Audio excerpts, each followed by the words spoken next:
Give the probability of the number of heads shown when a biased coin, one that comes up heads 70% of the time, is flipped 3 times. Okay, we're flipping a coin 3 times, and we're trying to figure out the probability distribution. It makes sense here to, I guess, of the number of heads shown. So x is going to be the number of heads. That's what my random variable is going to represent in this particular instance. And so when I go to set up my probability distribution, x can range anywhere from 0, 1, 2, or 3. I could have anywhere from 0 to 3 of the coins coming up heads. As far as to find the probabilities here, well, the probability of getting 0 heads showing up when there's a 70% probability that it comes up heads, I need to think about what probability technique I'm going to be using here. Am I going to just use my counting principle, or, well, the only other counting technique we've really seen is binomial probabilities. And if you think about it for a little bit, each time I flip a coin, it doesn't change the probability that it's going to come up heads on any other time. So this is binomial. So since it's binomial, that means I need to figure out what n, p, and x are. In this binomial distribution, I'm saying the probability of getting exactly 0, exactly 1, exactly 2, or exactly 3. So each time it's going to be binomial PDF. Alright, so we're flipping the coin 3 times, which means there's 3 trials. We're counting the number of heads, and it comes up at heads 70% of the time, so our probability is 0.7. And our x, well, that varies depending on which one of these we're talking about, 0 all the way up through 3.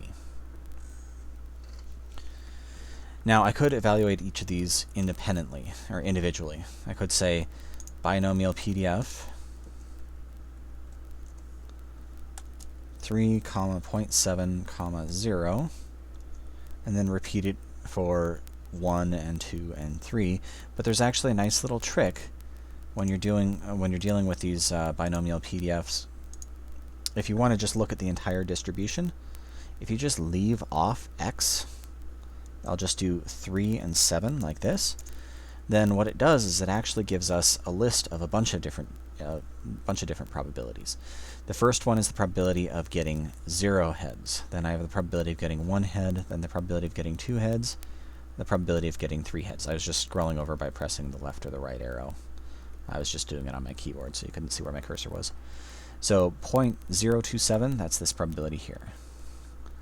Then we have 0.189, then 0.441, and lastly 0.343. Alright, to find the expected number of heads.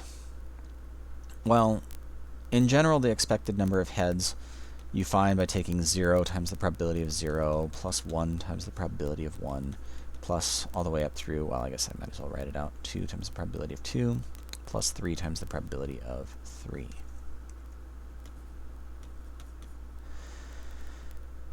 That one's 0, so we can just ignore it.